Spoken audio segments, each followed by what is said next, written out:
yang belum ditemukan obat dan vaksinnya. Kalau semua kita tiarap dalam menghadapi ini, dengan tampil FOMO, ikut-ikutan, maka tiaraplah kemanusiaan ini. Maka yang didapat hanya kesedihan, hanya keluhan-keluhan. Oleh sebab itu, saudara-saudara, tema di dalam Idul Fitri kali ini adalah Orhibah, orde hidup baru.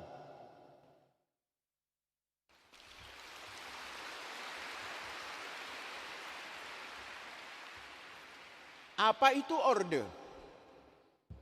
Orde adalah protokol. Orde adalah sistem. Orde adalah kaifiyah. Hidup baru. Kita tidak menganut kepada apa yang didengungkan hari ini, new normal system. Kehidupan normal, orang Indonesia pernah mengenal zaman penjajahan, dikatakan zaman normal. Kalau itu akan dikembalikan lagi, kehidupan normal baru, maka tidak ada perkembangan apapun. Normal baru, bukan kehidupannya yang diperbaharui. Kita menata bukan normal baru, bukan kehidupan normal baru, tapi yang kita tata adalah orde hidup baru.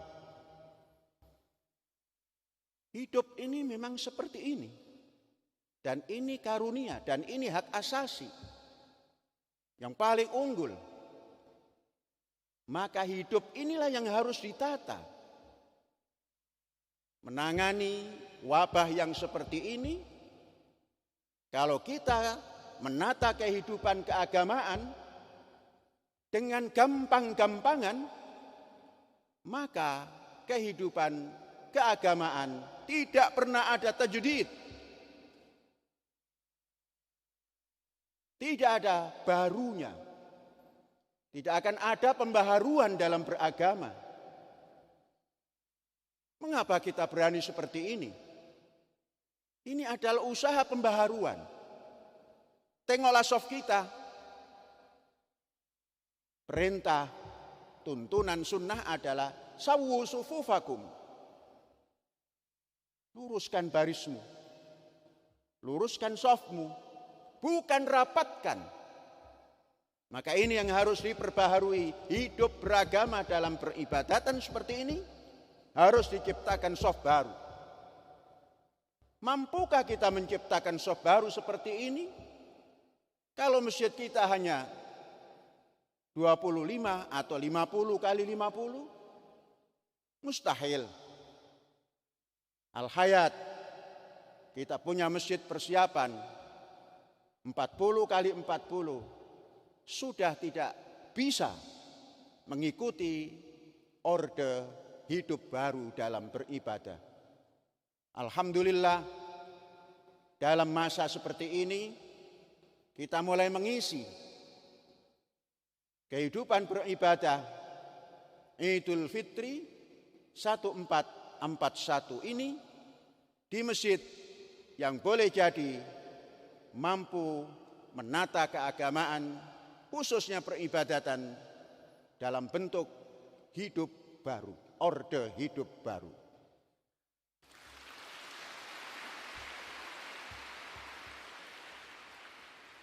Menata orde hidup baru harus dipersiapkan. Kita mempersiapkan ini 20 tahun. Seakan-akan kita roh sadurunge winara. Inilah kehidupan orhibah. Mengasah intuisi. Harus bisa membaca sekalipun tanpa dipelajari. Intuisi dipertajam. Sehingga intuisi dipertajam, kita mampu berinovasi. Inilah sebuah inovasi. Sebuah masjid yang sekian luasnya, yang pernah orang bertanya, siapa yang mengisi ini? Tatkala 20 tahun yang lalu, saya hanya menjawab, para pelajar, para murid dan murad.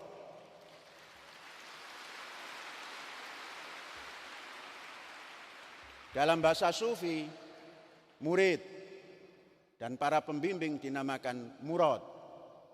Ternyata belum lama lesan yang ditulis dalam skripta belum ada yang merobek bahwa Az-Zaitun membangun tempat yang untuk kesombongan di tengah pesantren, tapi masjidnya luas, besar. Itu orang yang intuisinya tumpul, sehingga tidak mampu memberikan inovasi-inovasi. 20 tahun kita mampu. Dan di saat orang semua, orang beragama khususnya Muslim, beramai-ramai takut ketinggalan zaman, ikut memfatwakan jangan sholat di masjid, jangan sholat di masjid, jangan sholat di masjid. Saudara-saudara, inilah yang dikatakan oleh Rasulullah Sallallahu Alaihi Wasallam di dalam Al-Quran.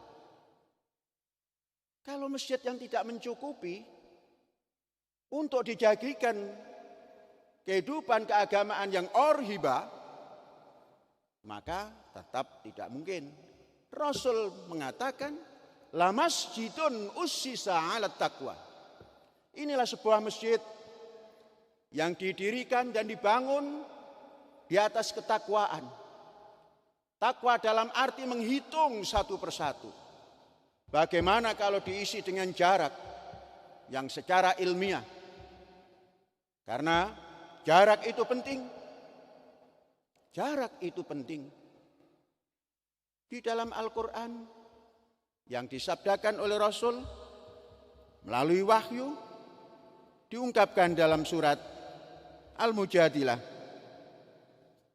Ya ayyuhalladzina amanu idza qila lakum tafassahu fil majalis fafsahu. Inilah bentuk tafassahu fil majalis. Berlonggar-longgarlah di tempat majelis. Baik itu majelis sholat, baik itu majelis untuk bermusyawarah dan lain-lain. Tafassahu fil majalis. Rasul menyampaikan itu. Kalau kita hitung tahun hijrah 1441, ya sepanjang itu plus. Rasul mengatakan, tafassahu fil majalis. Mengapa kita tinggalkan masjid? Bukan inovasi kita yang kita buat. Oleh sebab itu, Indonesia dalam menata keagamaan, jangan memperbanyak masjid yang sempit-sempit, yang tidak mampu menampung 40 orang dengan tafassahu fil majalis. Buatlah masjid, kalau 40 orang, minimal 40 kali 3,24 meter. Itu yang paling minimal. Sehingga 40 orang bisa masuk. Dengan jarak yang seperti ini. Yang tidak menularkan flu. Yang tidak menularkan bengek. Yang tidak menularkan bau jengkol. Yang tidak menularkan bau petik dan bau abab. Dibatasi oleh tafassahu, tafassahu, tafassahu. Kita menata ini. Arsitek kita membuat jarak sehingga pengukuran jarak yang kita miliki di dalam lantai masjid ini tinggal menambah 0,8 cm, kita mundur dan 0,8 meter kita kasih antara 1 atau 2 tegel. Ini adalah inovasi. Kita tidak menunggu instruksi-instruksi, apalagi menaati fatwa-fatwa yang tidak jelas, yang kurang inovasi dalam beragama, yang merujuk pada tatanan-tatanan masa lalu yang susah diselidiki kebenarannya. Kita berani berbuat seperti ini karena fihi rijal, masjid ini dihuni oleh manusia-manusia yang suci, yuhibbun ayyatatoharu. Bagaimana? Karena ini protokol baru, protokol hidup baru, yang disukai adalah rijal, yuhibbun ayyatatoharu. Betapa indahnya masyarakat bangsa-bangsa yang terkumpul di dalam WHO memberikan pedoman, memberikan protokol bagaimana menghadapi ini. Bukan menutup masjid, tapi cuci tangan selalu. Orang Muslim tidak ada yang kotor masuk masjid. Semua sudah mencuci tangan, karena sebelum wudhu mencuci tangan terlebih dahulu. Sebelum wudhu tamadmud atau berkumur terlebih dahulu. Sebelum wudhu istinsyak, menyuci hidung terlebih dahulu. Baru membasuh muka dengan tangan yang sudah dicuci. Maka tidak mungkin virus-virus yang ada ini ikut nyampur ke muka, yang di situ ada sumber jalan masuknya virus ke dalam sasaran yang dituju. Allahu Akbar, Allahu Akbar, Allahu Akbar. Saudara-saudara, physical distancing diatur oleh Rasulullah sallallahu alaihi wasallam dalam Al-Qur'an. Kemudian taharah diatur tatkala masuk masjid. Ini semua memadai protokol WHO, protokol PBB, memadai semua. Mengapa? Karena sudah ada inovasi-inovasi di dalam masjid ini. Oleh sebab itu, saudara-saudara sekalian, orhiba ini adalah mempertajam intuisi, mempertajam inovasi, dan selanjutnya akan terjadi memiliki identitas. Bangsa Indonesia sejak dari awal menanamkan sebuah identitas dengan lagu kebangsaan Indonesia Raya, dengan satu sikap yang jelas, Indonesia Raya 3 stansa. Kemudian orang mengkhawatirkan di dalam sholat Id di masjid ini akan bergerombol. Memang pasti bergerombol. Masjidnya terlalu kecil, lapangannya terlalu kecil. Kemudian pasti nanti silaturahim dengan tangan, berjabatan tangan, cium tangan. Itu tandanya belum memiliki inovasi. Bangsa Indonesia yang punya identitas memberikan inovasi salam. Salam apa yang diberikan oleh bangsa Indonesia? Mengapa kita tidak mengucapkan Assalamualaikum, merdeka? Jauh lebih bagus daripada salaman di musim ini, musim corona ini. Assalamualaikum, merdeka. Ucapan sekeras apapun, karena kita physical distancing, maka droplet kita tidak akan masuk dan kita telah memakai masker. Ini inovasi. Indonesia punya. Silaturahim kita bertemu, Assalamualaikum, merdeka. Seperti ini, alangkah hebatnya. Dan ini orhiba kita mulai. Dan kita sudah mempraktekkan, dikasih aksentuasi. Hari ini kita kasih aksentuasi dengan mengucapkan salam dan merdeka. Kurang apa lagi? Menata asupan yang memadai. Saudara-saudara, Dalam keadaan seperti ini, kita menata ulang asupan kita. Sudah cukupkah kita makan dengan beras yang putih? Karena semuanya tidak suka dengan beras brown rice. Maka diteliti. Ternyata para nabi yang mempertahankan hak asasinya, kehidupannya, mampu hidup dengan panjang waktu. Sehingga apa yang dilakukan dalam dakwah biasanya mencapai sasaran walaupun belum maksimal. Makanan mereka adalah makanan yang punya sumber protein, sumber vitamin, sumber serat, dan lain sebagainya. Maka kita mulai merubah makanan. Di dalam angket-angket yang kita lakukan, yang paling besar efeknya adalah setelah makan yang dirubah ini, maka jam pelajaran sampai akhir pun tidak mengantuk. Tatkala masih memakan beras, jam kedua sudah mengantuk. Saudara-saudara, ini sebuah bukti. Kita berani berinovasi karena kita punya jiwa yang merdeka. Jiwa yang merdeka ini penting untuk mempertahankan hak hidup, hak asasi yang paling utama. Karena kita mempunyai pikiran yang merdeka. Pikir yang merdeka inilah yang bisa merombak kehidupan dari yang statis menjadi terus bergerak maju, dan maju. Baru, dan baru. Ini berpikir merdeka. Maka tatkala berpikir merdeka, kita akan dikaruniai ilmu yang merdeka. Ilmu yang tidak terkotak-kotak sehingga kita tidak mampu menyeberangi sesuatu yang kita takuti. Kita diberi keberanian untuk itu.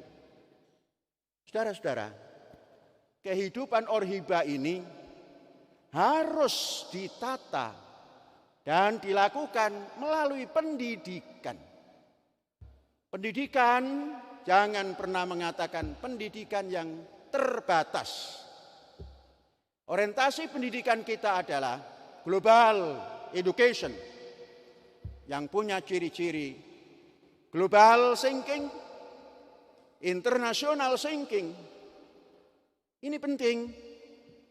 Kalau kita punya thinking terbatas, maka kita menjadi orang yang tidak toleran dalam banyak hal. Yang ditoleransi hanya perbuatan-perbuatan yang kriminal. Kalau manusia yang punya global thinking, maka dipadukan thinking di dunia internasional ini, dia akan ketemu toleransi terhadap kebenaran dan terhadap pertahanan hidup. Saudara-saudara, itu ciri daripada global education yang pertama. Global education yang kedua adalah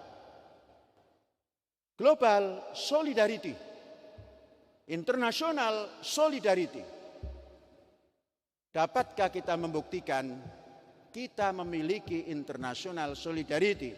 Kalau tidak mempunyai pertahanan fisik yang kuat, kalau tidak mempunyai ketahanan kehidupan yang kuat, kalau tidak memiliki kemampuan ekonomi yang kuat, itu solidarity internasional, solidaritas antar bangsa. Sehingga kita tidak mengenal apa agama satu bangsa, apa agama seseorang. Yang kita kenal adalah manusia memiliki hak asasi yang paling utama, yaitu kehidupan. Dan kehidupan itulah yang namanya kemanusiaan. Saudara-saudara, ternyata bangsa Indonesia telah memiliki dasar kemanusiaan. Malah diberikan aksentuasi kemanusiaannya seperti apa? Kemanusiaan yang adil dan kemanusiaan yang beradab. Kemanusiaan yang adil itu tidak memilah-milah bangsa, tidak memilah-milah siapa pendukung siapa. Kalau sudah menjadi pemimpin bangsa adalah semuanya harus ditata. Itu orhiba. Dan berperadaban. Bangsa ini bisa dipotret tatkala menghadapi ujian-ujian seperti ini. Betapa potret yang karut-marut tatkala menghadapi ujian seperti ini. Orang tidak disiplin nampak dengan jelas. Orang yang tadinya cukup hidup menjadi turun, bertambahlah fakir, apalagi miskin. Kemudian tidak beradab memberikan pertolongannya. Sedangkan ta'awanu itu dasarnya alal birri. Tapi ini ta'awanu asal-asalan. Maka banyak keluhan-keluhan. Itulah potret hari ini. Potret bangsa hari ini.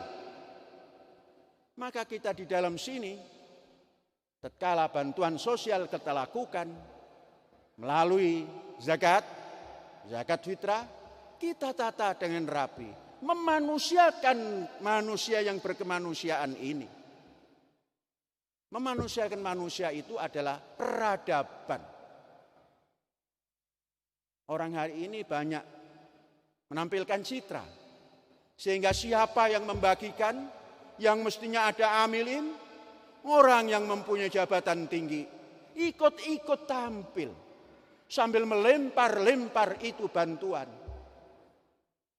Saudara-saudara, kita memiliki anjing banyak. Mungkin sampai hari ini sudah 75 kepala. Kita memberikan makan itu dengan santun. Syekh tatkala menguji makanan yang kita makan, anjing kita beri nasi. Kita beri roti yang dari terigu. Kita beri roti yang dari gandum utuh. Nasi diendus sebentar dan dijilat. Roti terigu putih ditinggalkan. Begitu sampai kepada roti gandum utuh berebut makan. Artinya mereka tahu. Makanya saudara-saudara, peradaban itu hewan saja harus diperlakukan dengan peradaban.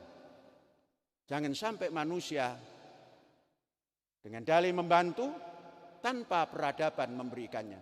Tengoklah potret hari-hari di layar TV.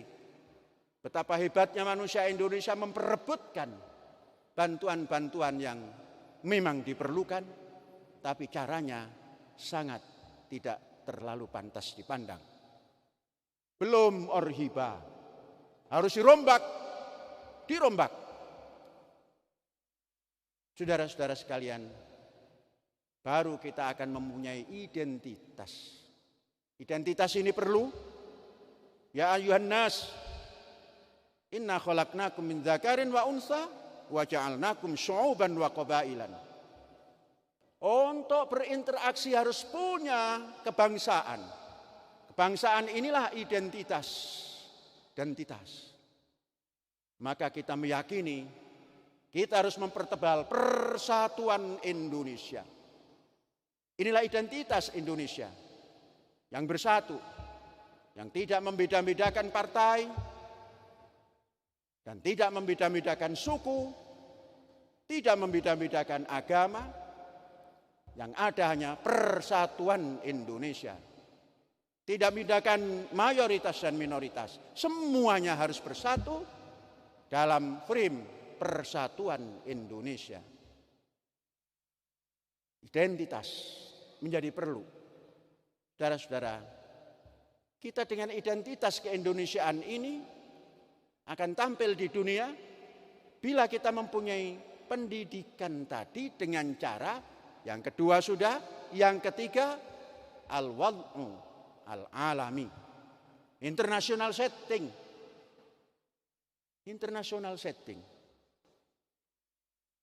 Di saat seperti ini, semua sekolah ditutup, belajar di rumah, tanpa dikontrol oleh siapapun.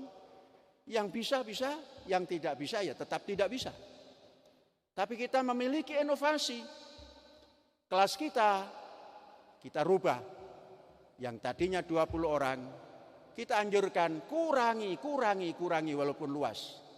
Kalau bisa, satu kelas itu dihuni hanya 10 orang. Yang ukuran kelas kita adalah 8 kali 12. Yang biasanya bisa dimuati 20 sampai 30 orang. Sekarang harus dimuati oleh hanya 20 orang. Saudara-saudara, asrama pun seperti itu. Hari ini dan ke depan harus sudah dirubah. Asrama jangan dihuni oleh 10 orang, walaupun ruangnya luas. Paling banyak 5 orang. Sehingga selesa. Kita bisa berbuat banyak di dalam ruang asrama itu.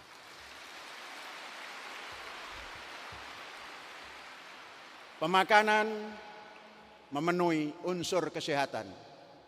Tempat istirahat memenuhi kesehatan. Tempat sekolah memenuhi kesehatan. Oleh sebab itu, kalau ini semua dilakukan, maka ada istirahat belajar yang dipandu. Tahun ajaran baru, pembelajaran jangan lebih dari 4 hari, tapi maksimal. Hari Jumat, hari Sabtu, hari Ahad, kita tidak masuk kelas.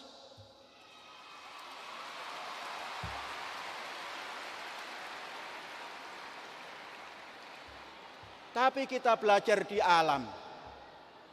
Belajar di alam. Kita mencoba mengulang pembelajaran di alam. Menggunakan laptop,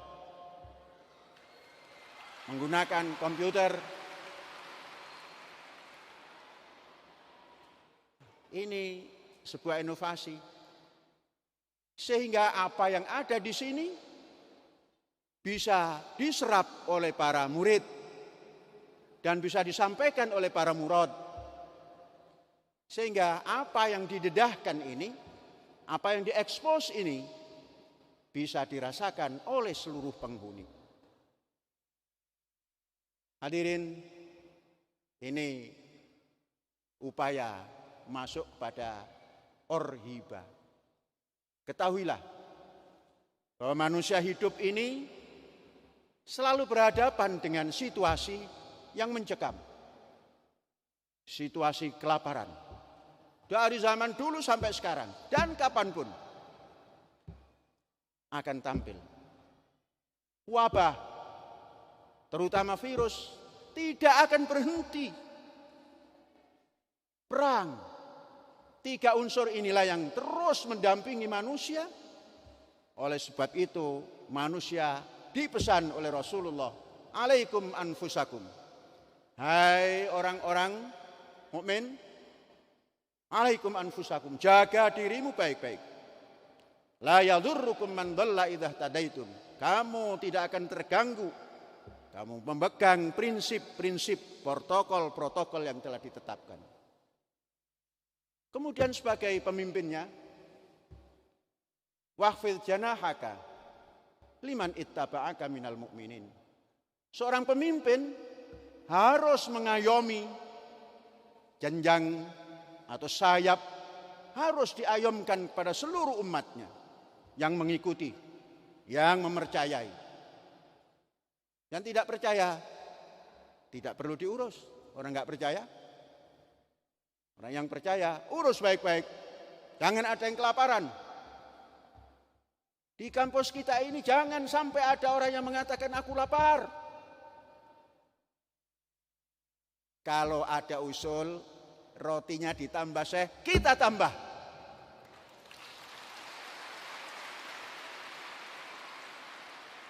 Apa susahnya menambah roti? Yang susah adalah orang-orang yang busung lapar. Mengobatinya susah.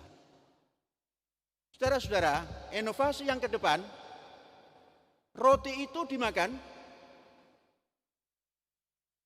kalau dengan sayur lodeh itu tidak beradab.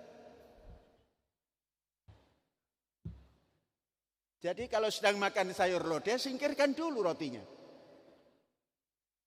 Maka roti itu adalah harus diimbangi oleh ikan. Kalau ikan, bukan ikan yang kecil-kecil, tapi ikan yang memiliki omega 3 yang tinggi.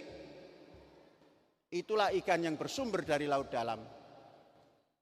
Sebentar lagi, tanggal 2 atau 3 Syawal, kita akan coba memakan ikan tuna yang telah datang.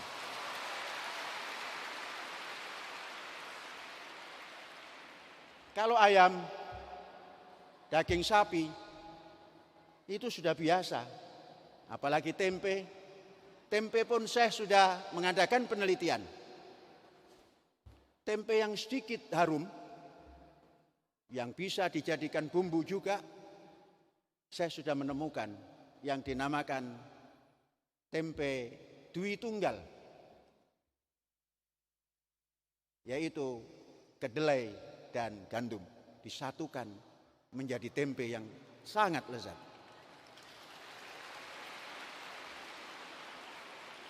Selanjutnya saudara-saudara dan para hadirin, sebentar lagi kalau semua padu padan ini terjadi, maka minumnya, kalau habis makan roti, minum yogurt.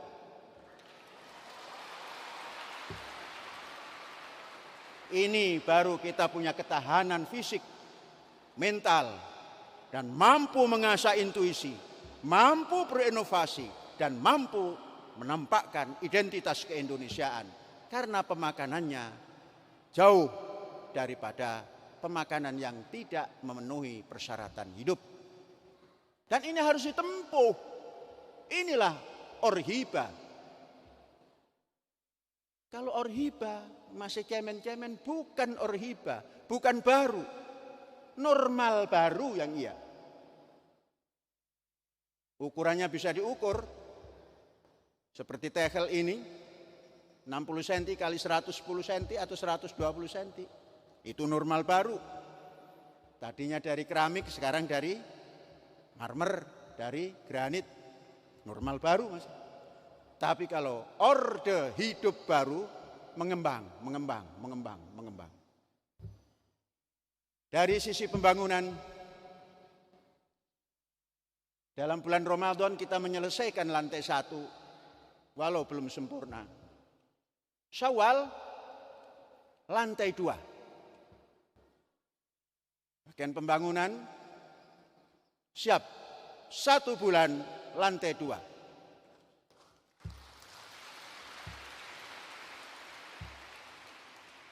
Bulan Dzulqa'dah, lantai 3. Bulan Dzulhijjah, lantai 4. Maka 1 Muharram nanti, mungkin lantai 5, lantai 6, itu belum selesai umpamanya, ya cukuplah kita sudah pasang tiang-tiang yang perlu ditutup dan lispang-lispang yang perlu ditutup.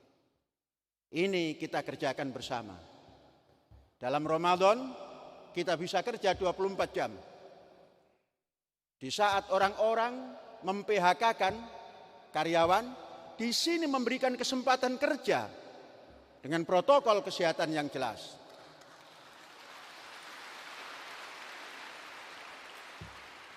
Saya bertanya pada saudara-saudara, adakah hak saudara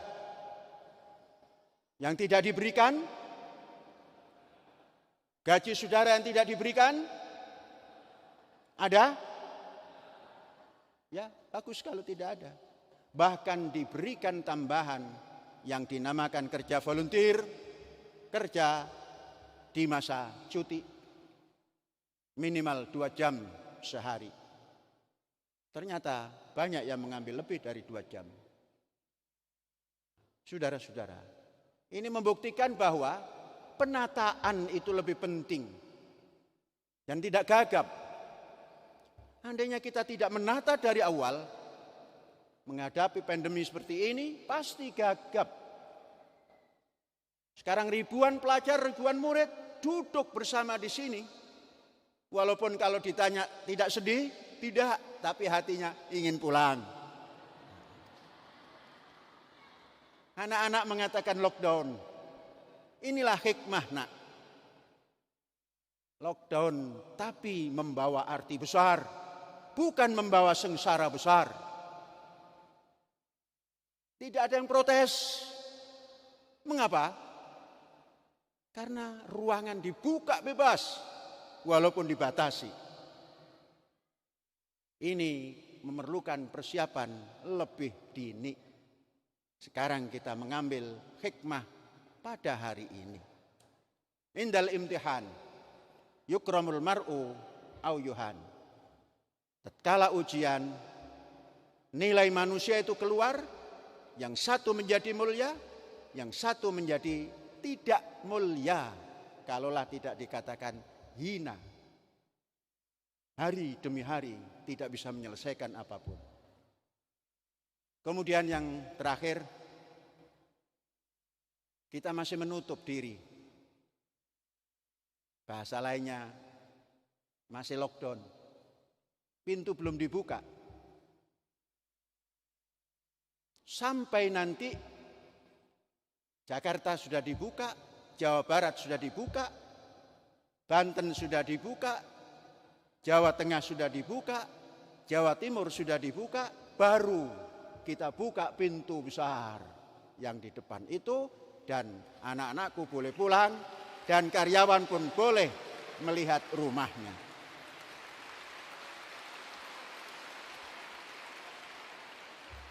Ada pertanyaan, bagaimana kalau lockdown yang sampai bulan Juli? No problema. Nanti liburmu di bulan Agustus.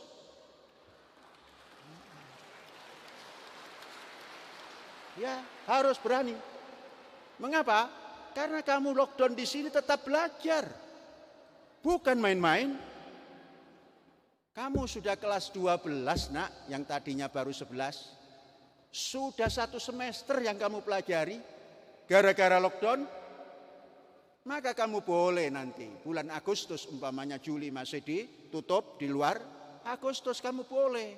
Yang lain baru ungkluk-ungkluk masuk, kamu sudah liburan. Bagaimana menghitung liburnya? Tetap sebulan, nak. Libur kita tetap sebulan. 1 tahun 2 kali libur, kali sebulan. Jadi untuk libur yang sekarang ini, nanti diganti bulan depan. 1 bulan. Tidak boleh lebih. Bagaimana dengan setelah libur? Masuk ke sini harus dites semuanya. Supaya bersih. Innallaha yuhibbut tawwabin wa yuhibbul mutatahhirin. Tuhan selalu suka orang yang mawas diri dan selalu suka orang yang mempertahankan kebersihan. Allahu Akbar, Allahu Akbar, Allahu Akbar. La ilaha illallah, Allahu Akbar, Allahu Akbar, walillahil hamd. Mari kita tutup khutbah ini dengan berdoa. Allahumma sholli ala Muhammad wa sallim radhiyallahu ta'ala an kulli sahabati rasulil ajma'in walhamdulillahi rabbil alamin.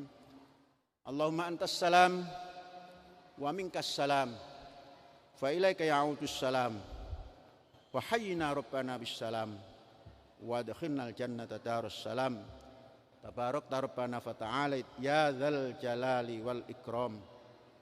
Allahumma rahmataka narju fala taqilna ila anfusina tarfata ainin wa aslih lana syu'unana kullaha la ilaha illa anta. Allahumma ij'alna minal muttaqinal abrar wa askinna ma'ahum fi daril qarar, daris salam wa daril islam lil abrar. Rabbana atina fid dunya hasanah wa fil akhirati hasanah wa qina adzabannar. Walhamdulillahi rabbil alamin. Dan sebagai silaturahim lebaran, sambutlah silaturahim dari Syekh untuk kalian semua. Assalamualaikum, merdeka.